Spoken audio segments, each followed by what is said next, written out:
سلام، وخت مو بخیر است. سیمون عزیزیم پام را اړوم د نن ورځې مهم او وروستۍ خبرونو ته.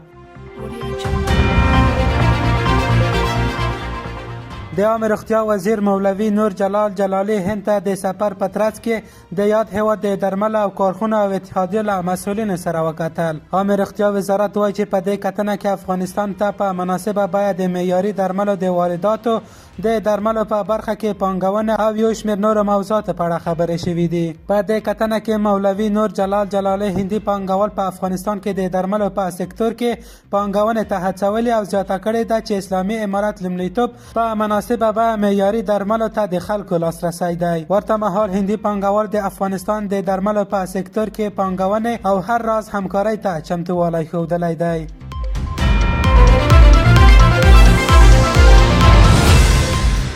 مالیه وزارت وایي چې د هرات په اسلام کلا ګمرک کې د 8 میلیونه او 200 زره افغانیو په لګښت 4 هنګرونه د جوړولو چارې بشپړې او ګټه اخیستنې ته وسپارل شول. دغه وزارت زیاته کړې چې په دې هنګرونو کې هر هنګر د 8000 مټریکه سوداګریزې توکو د ځایېدو ظرفیت لري او د سوداګریزو توکو د ساتنې په برخه کې سوداګرو ته ګڼې اسانتیاوې رامنځته کوي.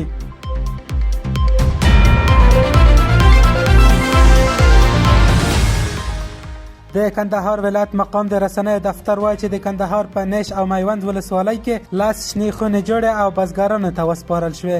دغه دفتر زیاته کړی چې دغه هره شنه خونه د اروپایي ټولنې په ملاتړ په 415 متره مربع ځمکه کې جوړه شوې ده.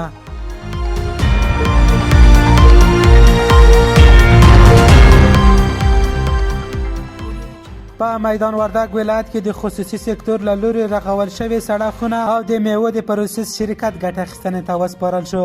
دغه سړه خونه او پروسس شرکت د 1 میلیون ډالرو په لګښت رغول شوی چې د 2000 مټریکه ټنه د میوو د ذخیرې وړتیا لري.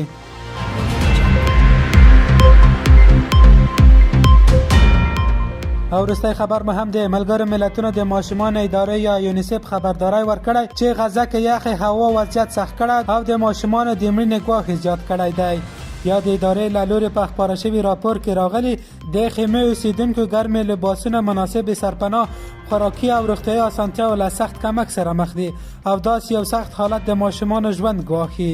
دغه سازمان د روان وضعیت په اړه اندېښنې ښودلي او خبرداری ورکړی که زر تر زره د یخنۍ څخه د مخنیوي تدابیر ونه نیول شي نو د نویو زیږیدلو او کوچنیو ماشومانو د مړینې کچه به تر دې هم لوړه شي. قدرمن اورېدونکو، خبرونه مو همدومره وو. تر بیا ښې چارې.